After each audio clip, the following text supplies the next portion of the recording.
नमस्कार साथियों, क्या हालचाल है। मैं आपका दोस्त विजय कुमार स्वागत करता हूं आपके अपने इस बेहतरीन लर्निंग प्लेटफॉर्म पे।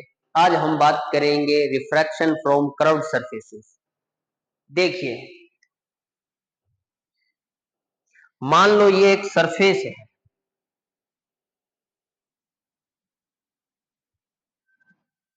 ठीक है। ये कर्व्ड सरफेस है।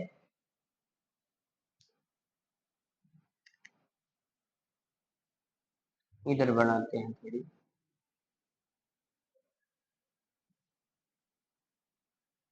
ठीक है। डायग्राम देखते हैं पहले इसका।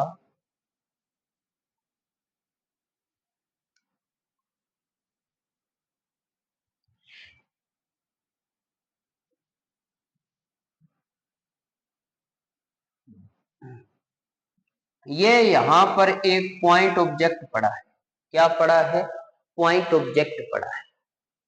और इस स्फेरिकल, इस गोलीय सतह का जो केंद्र है, मान लिया वो ये है।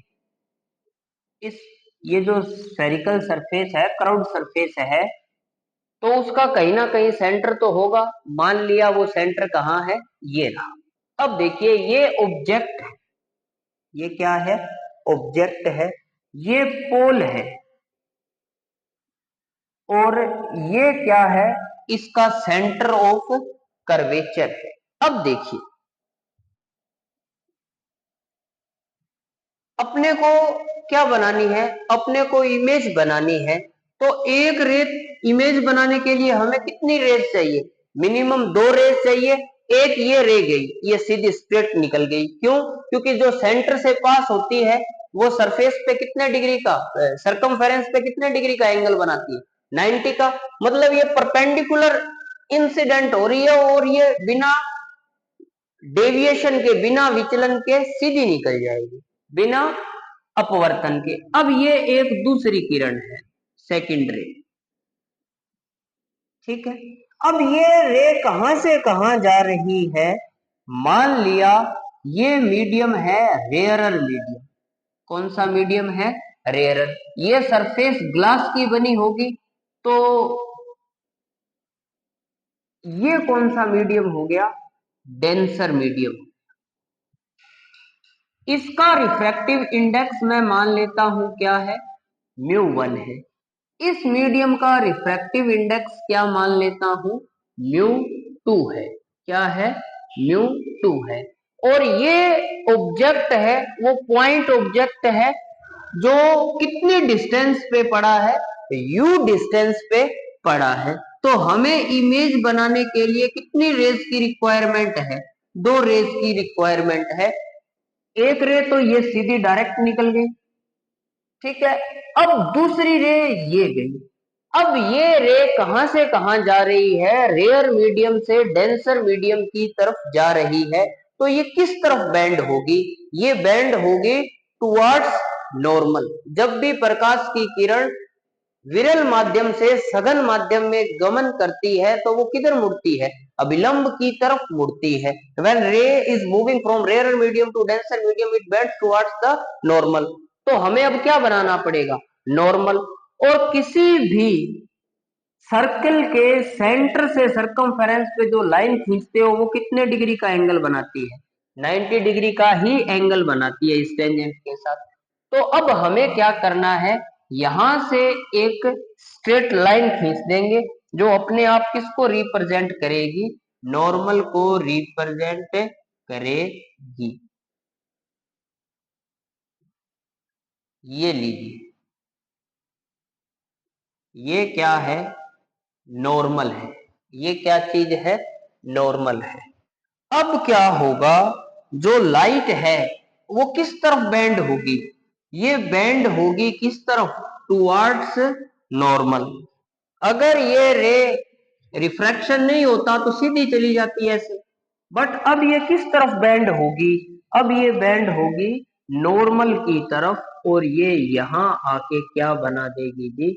इमेज बना देगी। जहां ये इंटरसेक्ट करेगी वहां क्या बनेगी?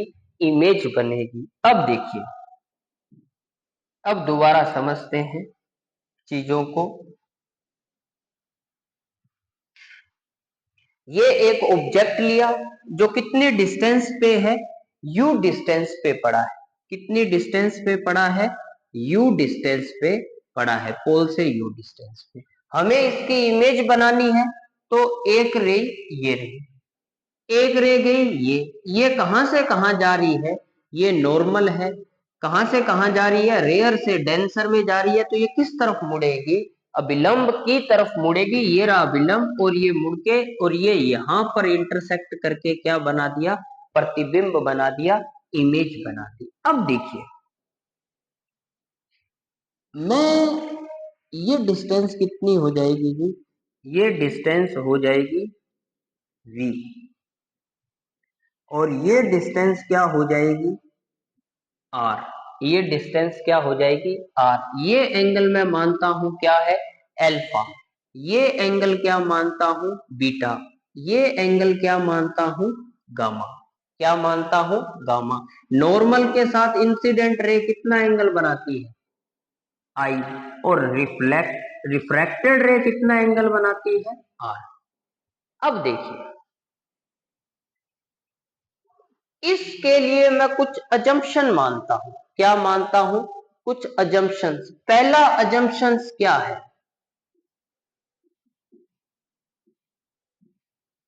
कि ऑब्जेक्ट कैसा है, ऑब्जेक्ट है पॉइंट साइज। बिंब कैसा है, बिंदु जैसा है। इसको मानने का कारण है कि हमारा डायग्राम ज्यादा कॉम्प्लिकेटेड नहीं बने, इजीली ड्रॉ हो जाए, आसानी से हम समझ पाए। दूसरा हमने क्या माना है, all angles are very small. सभी कोण क्या है, छोटे हैं। सभी कोण क्या है, छोटे हैं।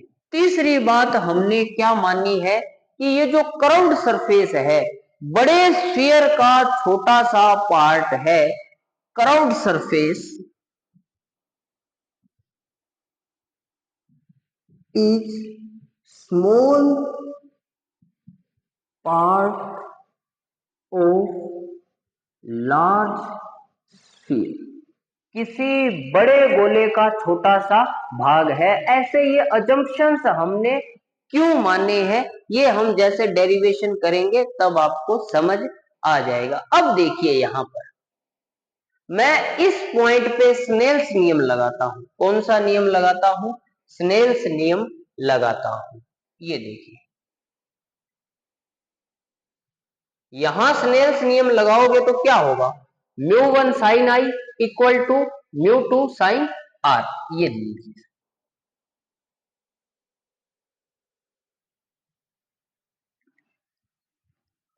μ1 sin i equal to μ2 sin r। ये कैसे लिखा है, स्नेल नियम लगा दिया, स्नेल का नियम लगाने से। अब देखिए, जब सभी कोण छोटे होते हैं तो साइन थीटा को हम क्या मान सकते हैं, थीटा। तो ये क्या आ गया, μ1 i बराबर μ2 r। μ1 i बराबर क्या आ गया, μ2 r, क्योंकि साइन आई को मैंने क्या लिख दिया, i, और साइन r को क्या लिख दिया, r। और ये क्यों, when angles are small then sine theta almost equal to theta. कब होता है, जब एंगल्स स्मॉल हो। तो ये बात मैं तभी लिख पाता जब एंगल क्या हो, छोटे हो। इसलिए ये बात मैंने पहले ही मान ली, एंगल क्या है, छोटे हैं। अब देखिए, आई इस डायग्राम में देखो जी,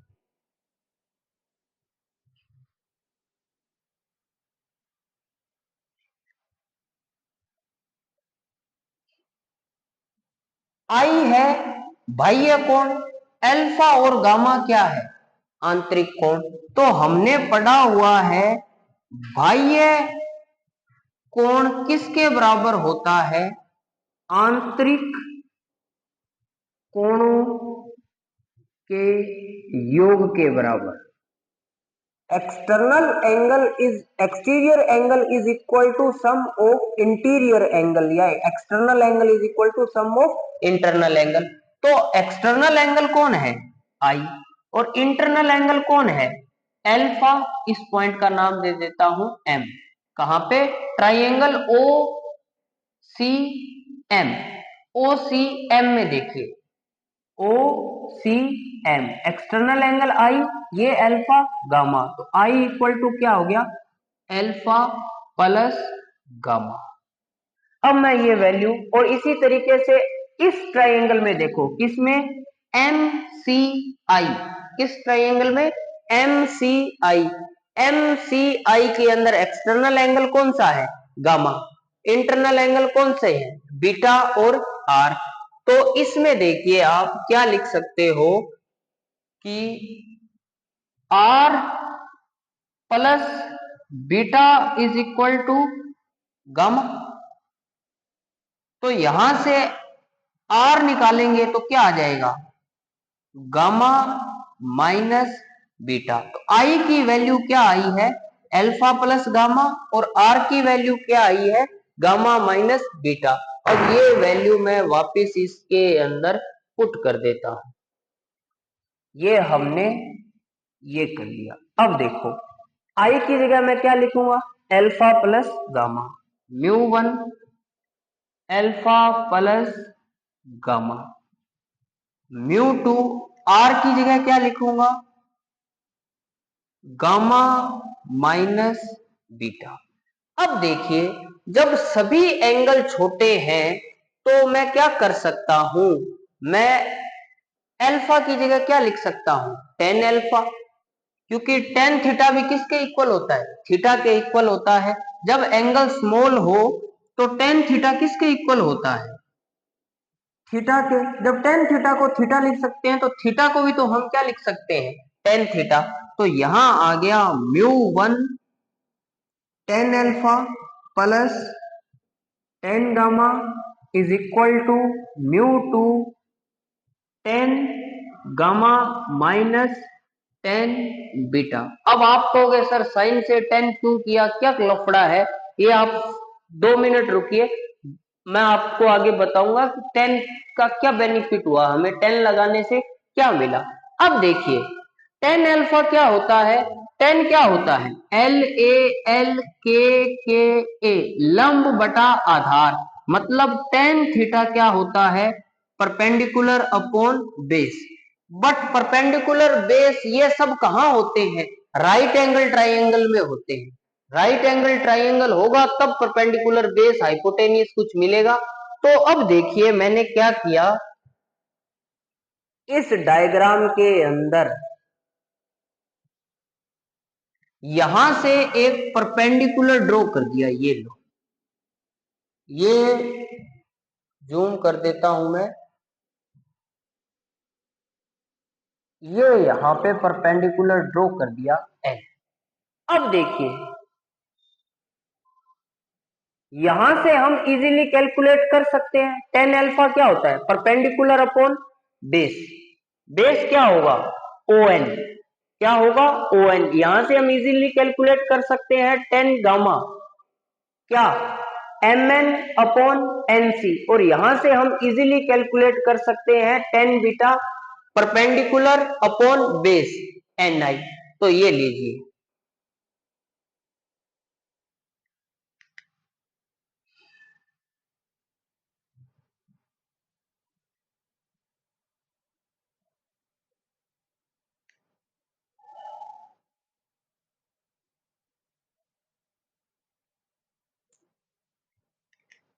म्यू वन टेन अल्फा की जगह क्या लिखेंगे, परपेंडिकुलर क्या है, एम एन, और बेस क्या है, O N, plus tan gamma क्या है, टेन गामा है एम एन अपॉन एन सी।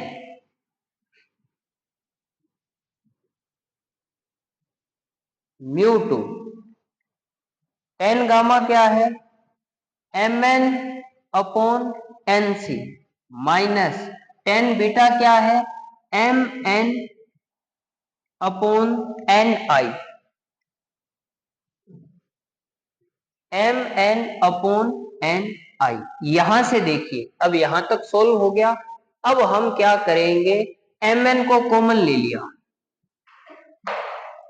क्या हो गया, mu one O N plus mu one N C equal to mu two, M N को कॉमन ले लेते हैं और म्यू टू को अंदर मल्टीप्लाई कर देते हैं, M N mu two N C minus mu two N I. M N से एम एन क्या हो गया, कैंसिल हो गया। अब हमें क्या करना है, ओ एन एन सी की डायग्राम से वैल्यू पुट करनी है। बट ये देखो आप, आपके पास वैल्यू है ही नहीं। आपके पास ओपी की वैल्यू तो क्या है, यू है, बट हमें क्या चाहिए, ओ एन चाहिए। तो P और N तो अलग अलग पॉइंट है, तो इस समस्या को खत्म करने के लिए हमारे पास P और N के बीच की डिस्टेंस नहीं है, इसलिए हमने क्या कर लिया कि इस स्फीयर को बड़ा मान लिया और ये जो सरफेस है उसको उसका छोटा सा हिस्सा मान लिया, जिसके कारण P और N पॉइंट दोनों क्या होंगे, कंसाइड करेंगे, दोनों के दोनों क्या होंगे, एक जैसे होंगे। अब देखो ये कैसे, मैं क्या कह रहा हूं आपको बताता हूं। जैसे ये है स्फीयर, मैं इसके इस हिस्से को मान लेता हूं, तो यहां से जब मैं परपेंडिकुलर ड्रॉ करूंगा तो ये पॉइंट आ गया N और ये पॉइंट क्या रहा P। अगर मैं इसके इतने से हिस्से को ही मानूं तो यहां से परपेंडिकुलर ड्रॉ करूंगा तो इसका पैर कहां पे आएगा, P पे। N और P दोनों क्या हो जाएंगे, सेम पॉइंट हो जाएंगे। इसलिए हमने क्या माना है कि ये जो सरफेस है बड़े स्फीयर का छोटा सा पार्ट है, ताकि हम क्या करें, अब क्या करेंगे, इस n की जगह हम क्या पुट करेंगे, p पुट करेंगे। क्या पुट करेंगे, p पुट कर देंगे। तो ये लो, म्यू वन n की जगह क्या करेंगे, p पुट करेंगे। क्यों, क्योंकि surface is small part of big sphere. तो ये हो गया OP plus mu one PC mu two PC minus mu to PI। अब देखिए ये यहां हो गया, OP, O से P की डिस्टेंस क्या थी, माइनस U है। ये देखो मैं दिखाता हूं आपको, डेरिवेशन लंबा है, छोटा बार बार करना पड़ रहा है। ये देखिए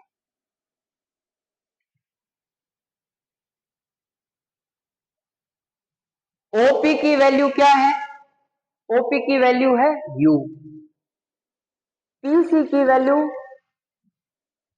ये लीजिए जूम कर देता हूं, OP की वैल्यू क्या है U, PC की वैल्यू क्या है R, PI की वैल्यू क्या है V है। बट R तो किसका होगा, पॉजिटिव का। क्यों, साइन कन्वेंशन से जिस तरफ से लाइट आ रही है वो क्या होती है माइनस, दूसरी साइड क्या होती है प्लस। तो R भी प्लस का होगा, V भी क्या होगा प्लस का, बट U क्या होगा माइनस का। तो OP की जगह हम क्या लिखेंगे, माइनस U, और PC की जगह क्या लिखेंगे प्लस R, और PI की जगह क्या लिखेंगे प्लस का V लिखेंगे। ये लो, म्यू वन ओपी की जगह क्या लिखेंगे माइनस यू, प्लस पीसी की जगह क्या लिखेंगे प्लस का आर, म्यू टू पीसी की जगह क्या लिखेंगे प्लस का R, mu two P I, P I की जगह क्या लिखेंगे प्लस का वी। और देखिए अब मैं इसको ऐसे कर देता हूं, म्यू टू, ये माइनस का वी है, इधर आके क्या हो जाएगा प्लस का म्यू टू वी, ये minus mu one U is equal to mu two R minus mu one U. ये आ गया फॉर्मूला जिसकी हमें तलाश थी, रिफ्रैक्शन फ्रॉम कर्व्ड सरफेस। इसमें म्यू टू क्या है, इसके अंदर म्यू टू है बेटा ये देखो म्यू टू है RIO डेंसर मीडियम, या इसको क्या लिख सकते हैं RIO कर्व्ड सरफेस मटेरियल, या इसको क्या कह सकते हैं refractive index of medium in which refracted रे लाइज, मतलब सघन माध्यम का अपवर्तनांक। RI म्यू टू क्या है, जिस पदार्थ का क्राउड सरफेस बना है उसका RI, और इसको क्या बोल सकते हैं जिस माध्यम में अपवर्तित किरण है उसका RI। म्यू वन क्या है, म्यू वन है रेयरर मीडियम का अपवर्तनांक। म्यू वन क्या है RIO रेयरर मीडियम, उस माध्यम का अपवर्तनांक जिसमें आपतित किरण है, इंसिडेंट रे है। R क्या है, R है रेडियस ऑफ कर्वेचर, R क्या है रेडियस ऑफ कर्वेचर, और U क्या है बिंब दूरी, ऑब्जेक्ट डिस्टेंस। V क्या है इमेज डिस्टेंस। ये फॉर्मूला आ गया। अगर मैं एक छोटी सी बात आपको और बताऊं कि क्या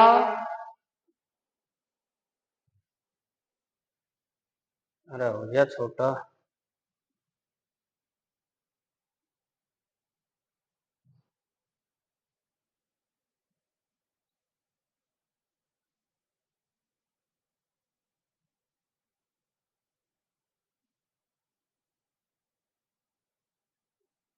देख लीजिए लाइट कहां से कहां गई, रेयर से डेंसर। तो फॉर्मूला हमारे पास क्या आया बेटा, फॉर्मूला हमारे पास आया ये आ गया। अगर लाइट, तो एक नोट डाल लो, अगर लाइट कहां से कहां मूव करे, if light moves from rarer to denser, तो फॉर्मूला क्या आया है, फॉर्मूला आया है mu two V minus mu one U equal to mu two R minus mu one R. ये देख लीजिए mu two V minus mu one U बराबर म्यू टू आर माइनस, ये भी आर है, ये यहाँ पे आर है, म्यू वन आर, ये इधर जाके माइनस का हो गया, ये फॉर्मूला आया। अब देखिए अगर लाइट कहां से कहां मूव करे, डेंसर से रेयरर में मूव करे, लाइट उल्टी मूव करे, तो आपको कुछ नहीं करना, म्यू चेंज कर देना है और कुछ नहीं बदलेगा। Mu one V minus mu two U mu one R minus mu two R. ये हम जब लेंस मिरर फॉर्मूला प्रूफ करेंगे तो ये दोनों इक्वेशनें हमें चाहिएगी, जरूरत पड़ेगी। कब, जब लाइट कहां से कहां मूव करे, रेयर से डेंसर, ये तो अभी हमने प्रूफ किया है। हम इसको भी सिमिलर वे में प्रूफ कर सकते हैं, बट सिंपल सी बात आप ध्यान रखना, जब डेंसर से रेयरर में जाएगी तो आपको कुछ नहीं करना, म्यू को क्या कर देना है, चेंज कर देना है। और न्यूमेरिकल कैसा बनेगा, 1 2 3 4 5, 5 फिजिकल क्वांटिटीज है, इनमें से 4 चीज आपको दे देगा, एक चीज क्या कर देगा, गायब कर देगा।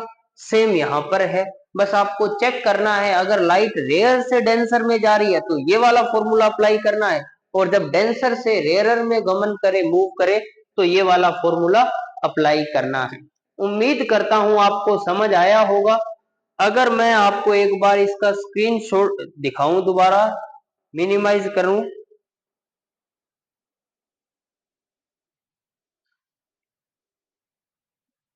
ये मिनिमाइज क्यों नहीं हो रहा है सर? ये आज नहीं हो रहा भाई साहब, इससे कम हो रहा नहीं है। मेरे को इतना इसका पता नहीं है डिजिटल बोर्ड का। तो ये लीजिए, ये आपका फॉर्मूला है, स्क्रीनशॉट ले लीजिए। मैं इसको थोड़ा थोड़ा ऊपर कर देता हूँ ताकि आप इसको दोबारा आगे का, ये रहा पूरा डेरिवेशन इसका। Thank you. जय हिंद, जय भारत।